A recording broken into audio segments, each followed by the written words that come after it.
দাদা,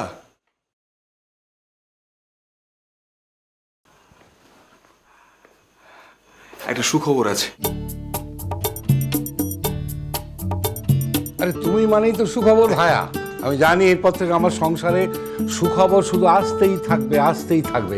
এই দেখো না, তোমার হাত ধরে পলুর এতদিনের ডিউ প্রমোশন হয়ে গেল। আর তারপর কি বলবো তোমাকে, আমার বাড়িতে কতদিন পর যে এত খুশি, এত আনন্দ, মানে তো মানে আমি তোমাকে ঠিক বলে বোঝাতে পারবো না। যাকে ভায়া বলো, সুখবরটা কি? হ্যাঁ, সুখবরটা হচ্ছে বাহার অ্যাপ্লিকেশনের উত্তর এসে গেছে।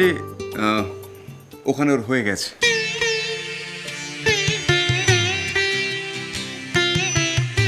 হয়ে গেছে মানে? হয়ে গেছে মানে তোমার গিন্নির বাইরে পড়তে যাওয়ার ব্যাপারে আর কোনো বাধা নেই, ছাড়পত্র এসে গেছে। এখন আমরা যত তাড়াতাড়ি ওকে পাঠাতে পারবো ততই মঙ্গল, আর হাতে বেশি সময় নেই। কিন্তু টাকা পয়সার ব্যাপারটা, মানে কত টাকা ও স্কলারশিপ পাবে আর বাকি কত টাকা আমরা বেয়ার করবো, সেটা টাকাটা আমাদের বের করতে হবে। তোমার ছোটকা ইচ্ছে করলে অনেক টাকা জমাতে পারতো, কিন্তু সে চিরকাল বিশ্বাস করে এসেছে যে তার অর্জন করা টাকাটা তার একার নয়। বাই চান্স সে টাকাটা রোজগার করতে পারছে মাত্র, কিন্তু এই টাকাটা যদি আরো 5 জনের প্রয়োজনে সে কাজে লাগাতে পারে তবেই তার টাকা অর্জন করা সার্থকতা। আর এই বিশ্বাস থেকেই আমি আমার ইকোনমির প্ল্যানিংটা করে এসেছি।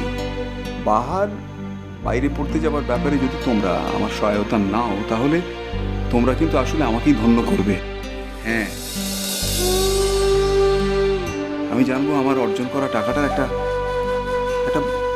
ভালো গতি হলো আর কি। কিন্তু ও যে এত দূর দেশে পড়তে যাবে সেটা তো ওর মা বাবাকে একবার জানানো উচিত, নতুন ঠাকুর। সে তো অবশ্যই, কিন্তু আমার মনে হয় সত্যকাম কিন্তু এটা শুনলে ভীষণ খুশি হবে। কারণ ও তো সবসময় চেয়েছিল না যে বাহা বড় হোক, বাহা বেস্ট এডুকেশনটা পাক, অনেক দূর পড়াশোনা করুক।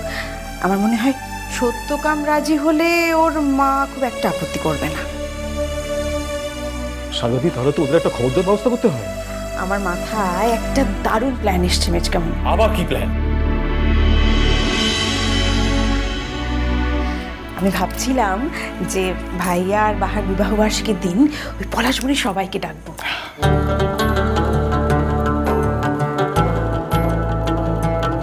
বাহ, তো গ্র্যান্ড নিউজ, সাংঘাতিক প্ল্যান করেছো।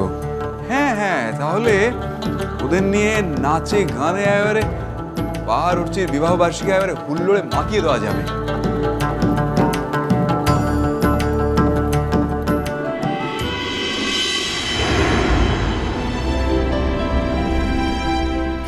এই ভাইয়া, ভাইয়া শোনো, বাহা নেই, পরীক্ষা দিতে গেছে বলে কথাটা আমি এখানে বলে ফেললাম। তার মানে এই নয় কিন্তু তুমি ওকে কথাটা বলে আমাদের প্ল্যানটা ভেস্তে দেবে। আমি কাউকে কিচ্ছু বলতে যাচ্ছি না। ঠিক তো? একদম মনে থাকবে। ওদিনই সবাইকে বলবো। আর তো মাত্র 2 দিন আছে মাঝে। কিন্তু আমি শুধু একটা কথাই ভাবছি। কি দাদা? বিদেশ বিভূঁইয়ে বাহা একা সবটা ম্যানেজ করতে পারবে তো? একদম চিন্তা করবেন না দাদা, আমার এক্সপিরিয়েন্স বলছে বাহা স্মার্ট গার্ল। ও যে কোনো সিচুয়েশন ট্যাকেল করবার ক্ষমতা রাখে।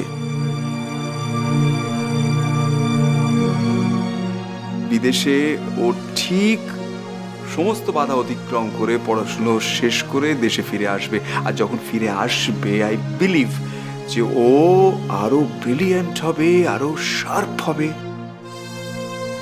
ভাইয়া, কি কি হয়েছে কি তোমার? কি আর হবে, কিছু হয়নি তো। আচ্ছা ভাইয়া, তুমি যদি এইভাবে মন খারাপ করো তাহলে বাড়ির বাকি সবাই কি করে শক্ত হবে বলো তো?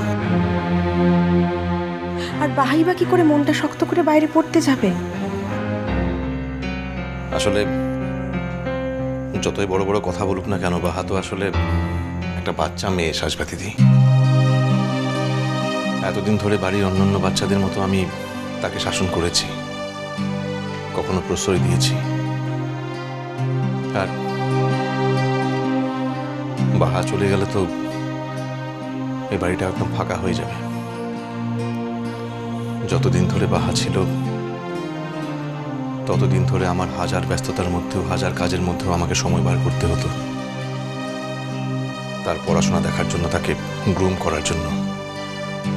কিন্তু যখন বাহা থাকবে না তখন তো আমার হাতে অঢেল সময়, কিছু করার থাকবে না।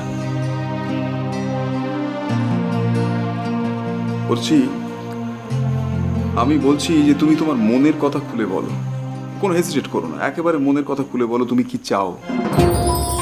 তুমি যদি চাও যে বাহা এখানে থেকে পড়াশোনা করুক, নাথিং লাইক ইট, বাহা নিশ্চয়ই তাই করবে এবং আমার মনে হয় তাই করা উচিত। আসলে আমি বোধহয় তোমাদের অনেকের মনের কথা না পড়তে পেরে, স্পেশালি তোমার মনের কথা না বুঝতে পেরে একটু বেশি উৎসাহ দেখিয়ে ফেলেছি।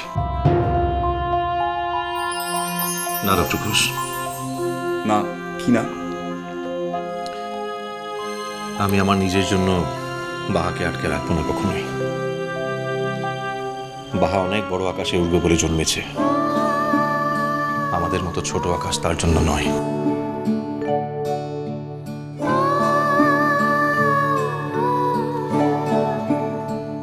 আমি ওকে আটকে রাখবো না। আপনি যে পথে এগোচ্ছেন এগুন, আমি বলছি বাহা বিদেশ যাবে।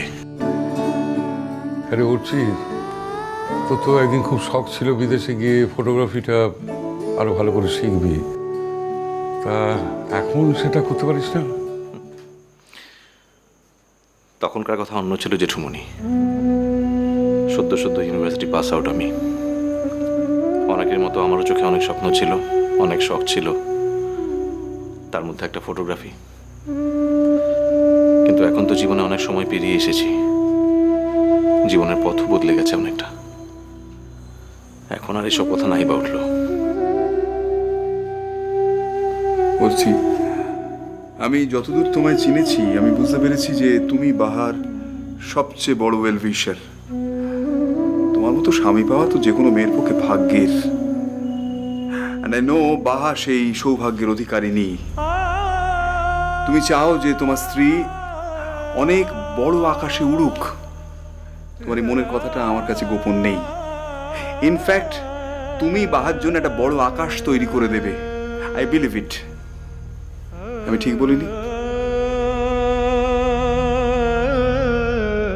বাহা দেশ ছেড়ে চলে যাবে শুনে বুকের ভেতরটা এমন ফাঁকা হয়ে গেল কেন আমার? কেন একটা অজানা ভয় ঘিরে ধরছে আমার মনকে? কেন মনে হচ্ছে যে একবার বাহাকে চলে যেতে দিলে আর কখনোই দেখা হবে না এই জীবনে? এ কি নিছকই দুর্বলতা?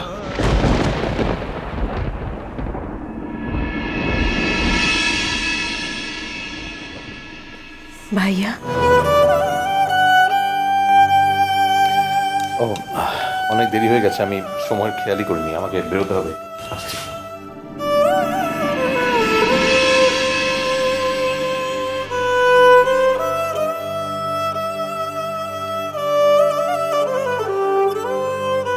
উঠছিকে কোনোদিন এতটা ভেঙে পড়তে দেখিনি। হ্যাঁ, আমারও কিন্তু খুব অবাক লাগলো। দেশেই পড়ুক না হয়, এটা আমাদের সংসারটাকে এমন করে ঘিরে রেখেছে কেন জানি না। মনে হচ্ছে যে ও চলে গেলে আমাদের সংসার থেকে লক্ষ্মী চলে যাবে একটু একটু করে। জানি না, হয়তো নিছকই মনের দুর্বলতা। স্বার্থপরের মতো কথা বলো না পলু। বাহাকে এই ছোট্ট গণ্ডিতে আটকে রাখতে চেও না। আমাদের এই ছোট্ট সংসারটা বাহার জন্য নয়। বাহার জন্য আমাদের যত কষ্টই হোক না কেন, গোটা মানব জাতির জন্য বাহাকে আমাদের ছেড়ে দিতেই হবে।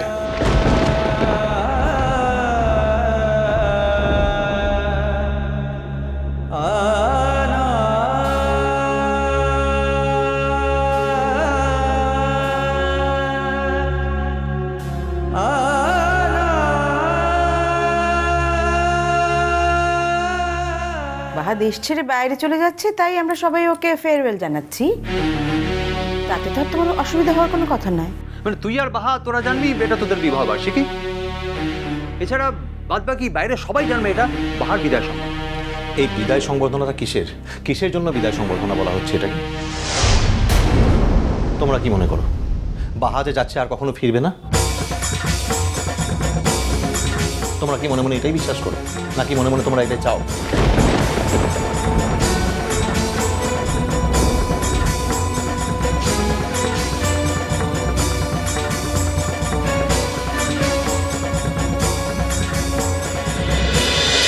মিষ্টি কুটু মিষ্টি কুটু মিষ্টি কুটু